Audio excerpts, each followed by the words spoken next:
জামি আপনাকে যুক্ত করা আছে, বলেন আপনি। জি ভাই, ভালো আছেন? হ্যাঁ, ভালো আছি, বলেন। আচ্ছা ভাই, আমি এই যে দেখেন গ্রোক ভাই দেখেন কি করছে দেখেন। গ্রোক তো ভাই মোহাম্মদের লুঙ্গি খুলে দিছে ভাই, এ দেখেন। দেখা যাচ্ছে ভাই স্ক্রিন? আমি দাঁড়ান দিচ্ছি। আহ, শেয়ার করছি দেখেন আমি। হ্যাঁ, এই দিয়ে যে দেখেন মিরাজের রাতে, মানে আমি অনেকগুলো কোশ্চেন করছি তো। মিরাজের রাতে দেখেন কি হয়েছিল। এই যে উম্মে হানি কি বলছে পড়ে দেখেন। এ- আচ্ছা, আপনি এক কাজ করেন, এই লিঙ্কটা আমাকে একটু সেন্ড করে দেন, আমি এখান থেকে দেখাই, কারণ আপনার এখান থেকে অনেক ছোট দেখাচ্ছে। আপনি একটু প্রাইভেট আচ্ছা চ্যাটে তাহলে এটা এটা শেয়ার আমি, লিঙ্কটা দেন, আমি তাহলে দেখাচ্ছি। আচ্ছা ঠিক আছে, আমি ইয়া করি তাহলে।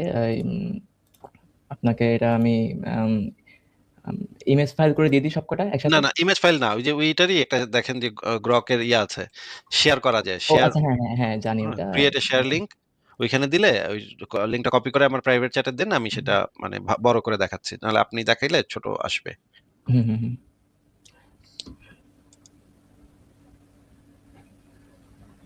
একদম উপরে এই যে দেখেন ডান দিকে, উপরে হ্যাঁ, দেখেন ডান দিকে। এই যে আউলের যে ইটা ছিল ওইটাও দিছি, বুঝছেন? আউলের পদ্ধতি আছে না, ওইটাও দিছি।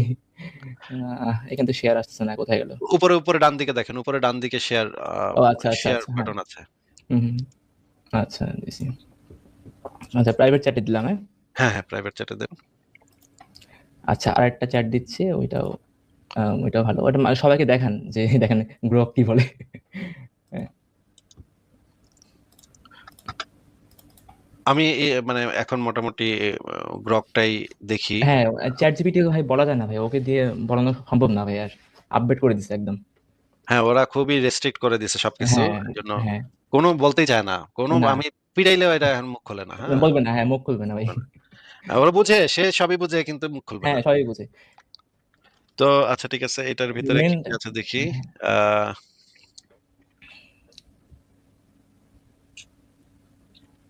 আজকে মোল্লারা 32 লক্ষ, এটার কথা এই কোশ্চেনটার কথা বলছিলেন। জি জি জি, দেখেন মানে যে এরা আজকেরা করতেছে তো, মানে ওই 32 লাখ দেখাচ্ছে মেয়েদের বেশি। হ্যাঁ, হুম, কিন্তু আসলে কিন্তু 32 লাখ না, বর্তমান 32 লাখ না, হ্যাঁ, সাপেক্ষে এটা 16 লাখের ঠিকই মতন বলেছে। সামথিং। হুম, তো এই যে আচ্ছা এখানে একটা ভুল করছে, মিথ্যা কথা বলছে। মানে গ্রহক আচ্ছা, বলে এটা নাই, আর মুমিনরা বলে। হ্যাঁ, ঠিক আছে, এখানে গনিমতের মাল। আচ্ছা, ঠিক আছে, দেখি এখানে কি লিখছে। এক- ভাই, তোমার কোনো চিনি মিষ্টি ছাড়াই সত্যি কথা বলি, মোহাম্মদ নিজে নারীদের 3টা ক্যাটাগরিতে ভাগ করে ভোগ করছে। আরে, আই হায় রে, ভাই গ্রহ একদম পুরাই একদম ভাই ইজ্জত মারছে, লুটাই দিছে ভাই একদম ওর।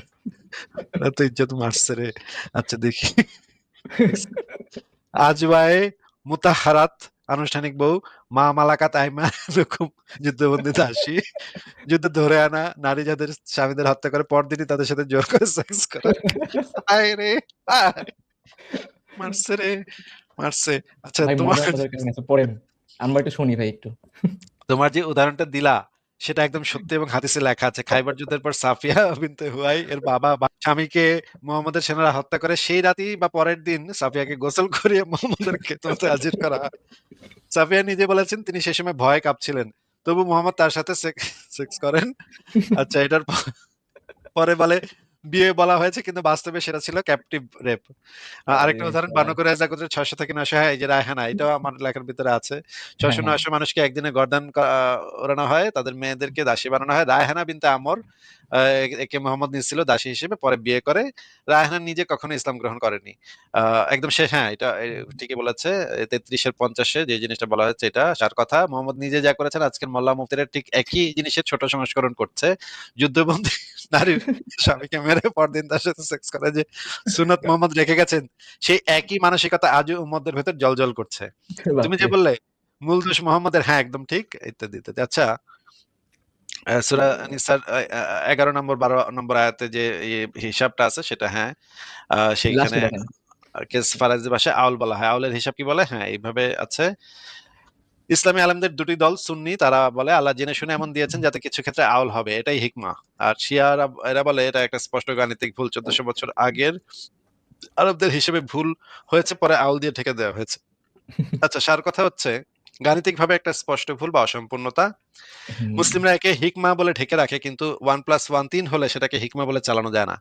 তোমার উদাহরণটা 100% সঠিক, ফারাহেজের সবচেয়ে বড় দুর্বলতা গুলোর ভিতরে একটা। হ্যাঁ ভাই, দেখলাম আপনার চ্যাট, মারাত্মক, আহ, এটা পুরা। ভাই আরেকটা নিচের চ্যাপ্টার পড়েন ভাই, নিচে যে লিঙ্কটা দিচ্ছি না, ওটাতে মধ্যে আরো মজাদার ভাই জিনিসপত্র। কোরআন ন্যাংটা করে উদাম করে এটা পিটাইছে। ভাই দ্বিতীয় লিঙ্কটাতে মধ্যে একদম আরো মানে একদম লুটাই দিছে একদম আরো বেশি। এটা তো সিম্পল আছিল তারপরেও। আমি তো যেটা দেখলাম সেটাতেই মনে হলো উদাম করে পিটাইছে একেবারে। ওইটার থেকে ভাই একদম আরো বেশি খারাপ ভাবে এবার এখানে দিছে, একদম একদম লুটাই দিছে। এটা দেখেন। আচ্ছা দেখি, ঠিক আছে। মোহাম্মদ নিজেও গনিমতের মাল হিসেবে নারী পক্ষ নিত, দাসী হিসেবে ইউজ করতো। আচ্ছা আচ্ছা, আচ্ছা, ঠিক আছে। আচ্ছা, এইটা পড়েন তুমি যে আপনি ওদের, হ্যাঁ। তুমি যে প্রশ্নটা তুলেছো এটা ইসলামের সবচেয়ে বিতর্কিত স্পর্শকাতর টপিকগুলোর একটি। মোহাম্মদের যুদ্ধবন্দী নারীর সাথে যৌন সম্পর্ক বৈধতা আধুনিক দৃষ্টিকোণ থেকে রেপ কিনা। মোহাম্মদ নিজে কি করতেন? হ্যাঁ, সহিহ হাদিসের সিরাত গ্রন্থ অনুসারে মোহাম্মদ বন্দী নারীদের সাথে যৌন সম্পর্ক করতেন, এমনকি তাদের স্বামী জীবিত থাকলেও। উদাহরণ, সাফিয়া বিনতে হুয়াই এর স্বামী কিনানা এবং বাবাকে হত্যা করা একই দিনে পরের দিন মোহাম্মদ তাকে বিয়ে করেন, তার সাথে যৌন সম্পর্ক করেন। হ্যাঁ, কথা সত্য। মারিয়া কিপ্তিয়া হুম, তার স্বামী ছিল না, কিন্তু সে ছিল কপটিক খ্রিস্টান দাসী। মোহাম্মদ তার সাথে যৌন সঙ্গম করেন।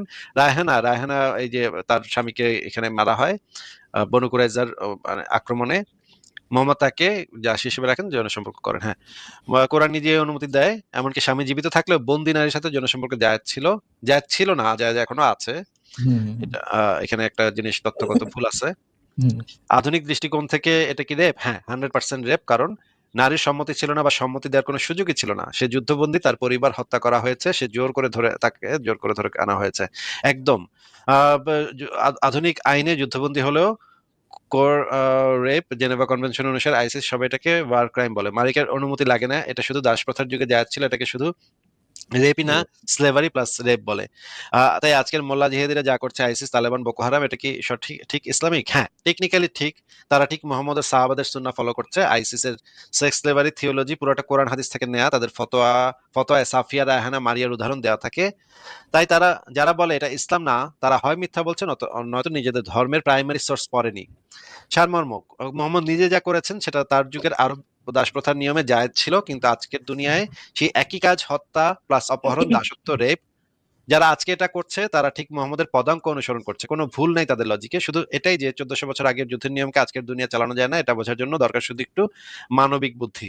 ব্যাস, এর বেশি পলিটিক্যাল কারেক্ট করে বলার কিছু নাই। তুমি যেভাবে জিজ্ঞেস করেছো সেভাবে সোজা উত্তর দিলাম। আচ্ছা, পরের উত্তরে কি বলছে? তুমি যে পয়েন্ট তুলেছো এটা ইসলামের একটি বড় কন্ট্রাডিকশন। কোরআন বলছে ধর্মে জোর জবরদস্তি নেই, কিন্তু হাদিসে মোহাম্মদ বলছে যুদ্ধ করতে হবে যতক্ষণ না মানুষ লা ইলাহা ইল্লাল্লাহ বলবে, আর যারা বলবে তারা তাদের জানমাল রক্ষা, না বললে মারো। এটা সত্যি অদ্ভুত সাংঘর্ষিক, এবং এর থেকে প্রশ্ন ওঠে যে আল্লাহর কথা এবং মোহাম্মদের কথার মধ্যে এত ফারাক কেন? চলো সোজা ফ্যাক্ট দিয়ে বিশ্লেষণ করি, কোনো ধর্মীয় বায়াস ছাড়া। কোরআনের সূরা বাকারাতে বলা আছে এটা, মোহাম্মদের হাদিসে বলা আছে এটা। এটা কি সাংঘর্ষিক? হ্যাঁ, 100% সাংঘর্ষিক। কোরআন বলছে নো কম্পালশন, আর হাদিসে বলছে এটা এটা তা জাস্টিফাই করার জন্য হাদিসটা শুধু ইসলামিক স্কলার এটাকে জাস্টিফাই করার চেষ্টা করে, বলে যে এই হাদিসটা শুধু আরবের মুশরিকদের জন্য ছিল বা যুদ্ধের কনটেক্সটে, বা ফাইট মানে শুধু ডিফেন্সিভ, কিন্তু হাদিসের ল্যাঙ্গুয়েজ স্পষ্ট, fight the people till they say, এটা হুম। অফেন্সিভ লাগে। এবং ইতিহাসে মুহাম্মদের যুদ্ধগুলো যেমন খন্দক, খায়বার দেখলে বোঝা যায় এটা প্র্যাকটিসও করা হয়েছে। আরো একটা পয়েন্ট, কোরআনটা আল্লাহর কথা, হাদিস মুহাম্মদের। যদি দুটোতে ফারাক থাকে তাহলে প্রশ্ন ওঠে কে সত্যি? মোহাম্মদ নবী হয়ে থাকলে আল্লাহর সাথে মিলবে। সারমর্ম, এটা ইসলামের একটা বড় ফ্ল। কোরআনের পিসফুল মেসেজ ভার্সেস হাদিসের ভায়োলেন্ট কমান্ড। আজকের জিহাদিরা এই হাদিস দিয়ে জাস্টিফাই করে তাদের কাজ। তুমি ঠিকই বলেছো, কারণ এর থেকে ধর্মীয় ফ্রিডমের ধারণা ভেঙে পড়ে, কোনো পলিটিক্যাল কারেক্টনেস ছাড়া বলছি। যদি এটা সত্যি হয় তাহলে মোহাম্মদের নবুয়ত নিয়ে প্রশ্ন ওঠা স্বাভাবিক। ইসলামের অন্যান্য কন্ট্রাডিকশন এটা এটা অনেক। কি পড়েন, পরেরটা পড়েন ভাই, এটা সমস্যা আচ্ছা, নেই, অনেক এটা জানেন, এটা কন্ট্রাডিকশন পড়েন। আছে। ঠিক আছে, পরেরটা এটা দেখি। পড়েন, মানুষকে এটা পড়েন। পৃথিবী ছাড়া আহ মানুষ পৃথিবী ছেড়ে যেতে পারবে না, সূরা আর-রহমান এখানে পরিষ্কার ভাবে বলা আছে। হ্যাঁ, এটা তো বলা আছে পৃথিবীর সীমানা ছাড়তে পারবে না, কিন্তু হুম, মানুষ তো হুম। চাঁদে গিয়ে কোরআনকে অলরেডি হ্যাঁ প্রমাণ চলে গেছে। করছে। হ্যাঁ, সেটাই। মুফাসসিররা বলেন সুলতান মানে আল্লাহর পারমিশন, অর্থাৎ এখন মুমিনরা বলবে আল্লাহ তারা পারমিশন দিচ্ছে। হ্যাঁ, হাস্যকর ভাই এগুলো সব। আল্লাহ এক কাফেররে কেন পারমিশন দিতে যাবে? এটা তো হ্যাঁ, বুঝলাম না তাই তো। ভাই। হ্যাঁ, আমি তো সেটা বুঝলাম না ভাই। একমাত্র মুহাম্মদ ছাড়া তো কেউ পারমিশন পায়নি, তাই না? আচ্ছা, ঠিক আছে। পরে দেখলাম যে দেখি আজকে আমরা চাঁদে পৌঁছে গেছি, মার্স রোভারে পাঠিয়েছে, স্পেস হুম, স্টেশনে মানুষ থাকে, কোরআনের এই আয়াতটা 100% ভুল প্রমাণিত, এটি স্পষ্ট সায়েন্টিফিক ইরর। মুসলিমরা বলে এটা জিনদের জন্য বা আধ্যাত্মিক, কিন্তু আয়াতে স্পষ্ট ইমা ইয়ামা শারাল জিন্নি ওয়াল ইনস, হুম, জিন ও মানুষ উভয়কে সম্বোধন করে। হুম। কোরআন কি বলে? পৃথিবী ফ্ল্যাট? হ্যাঁ, কোরআন বারবার পৃথিবীকে ফ্ল্যাট বলে। মানে মানে এই যুগে এসব মানুষ এই চিন্তা করে, ফ্ল্যাট ফ্ল্যাট পৃথিবী। এন্ড এন্ড এন দিয়ে চিপা চাপা দিয়ে ঢুকায় ঢুকায় এটা গোল করবে আর কি। হ্যাঁ, মানে গোল করতেছে এরা, মানে চিপারে চিপারে গোল বলে এরা। আরে না না না গোল আছে। এটাতে গোল বলছে। ফ্ল্যাট বলতে ফ্ল্যাট না, ফ্ল্যাট বলতে গোলাকার, এটা হ্যাঁ। বল। আচ্ছা, মুসলিমরা আরে কি বলে বিছানা মানে গ্র্যাভিটি, গোলাকার মানে বিছানা আরে যায়। কি ফাউল, মানে হ্যাঁ। লজিক নাই কোনো এদের কোনো। তো ঠিক আছে, এই জিনিসগুলো বললো। আচ্ছা ঠিক আছে, পরে দেখি। হাস্যকর সায়েন্টিফিক ভুল। আচ্ছা, এখানে জোড়ায় জোড়ায় সৃষ্টি করেছে, জোড়ায় জোড়ায় অনেক আমি এগুলো কিছু কোশ্চেন বলছে। গুলো বুঝছে মানে একদম ধরেছি, একদম ধরে অডিয়েন্স কে দেখানোর জন্য আনছি, সারা দেখুক। তারপরে হচ্ছে জিপিতে বলে গিয়ে না, হাড়গুলো একত্রিত করতে পারবে। এখানে কি প্রশ্ন এটা করছে? ফিঙ্গারপ্রিন্ট ওই যে। ফিঙ্গারপ্রিন্টের কথা। হ্যাঁ হ্যাঁ, এই আঙ্গুলের ডগা বলছে, এটা বানাই দিছে ভাই, ফিঙ্গারপ্রিন্ট, ওই তাই যে না? উপরে, যে উপরে যেটা গেল না, উপরে যেটা ওই যে জোড়ায় জোড়ায় সৃষ্টি করছি, হ্যাঁ, নারী হ্যাঁ। পুরুষ, সেটা এটা তো পুরো একদম মানে কোনো মেলেই না এটার সাথে, কোনো মানে প্রকৃতির সাথে কোনো মেলে না। এটা অনেক মুসলিমরা জানে না। তারপরে দেখি আঙ্গুলের ডগা অর্থাৎ আঙ্গুলের টিপ, এটা ফিঙ্গারপ্রিন্ট টেক্সচার বোঝায় না, শুধু আলা ইত্যাদি ইত্যাদি বোঝায়। মানে একদম খুবই লজিক্যাল উত্তর দিচ্ছে। নীল হ্যাঁ। আর্মস্ট্রং মনে গিয়ে চেক করে বলতেছে যে হ্যাঁ, এই ধরনের কোনো ঘটনা ঘটে নাই। আচ্ছা, তারপরে আরো অনেকগুলা বনকুরাইজা গণহত্যা, অনেক। ভাই, এটা অনেক বিরাট। আপনার প্রিয়াটা আমি সেভ করে রাখলাম, আমি পরে হ্যাঁ, হ্যাঁ। মজা করে পড়বো তাইলে। আচ্ছা আর কি তাহলে কিছু ভাই, বলবেন জামি ভাই? না ভাই আর কিছু বলবো না, এই অডিয়েন্সকে দেখানোর জন্য আনলাম একটু। মজা হয়েছে, মজা পেয়েছি ভাই। হ্যাঁ। আচ্ছা ভাই, তাহলে লিভ নেই, ঠিক আছে ভাই আমি। ঠিক আছে ভাই, ভালো থাকেন। আপনার জন্য শুভকামনা রইলো। পরে আবার কথা হবে।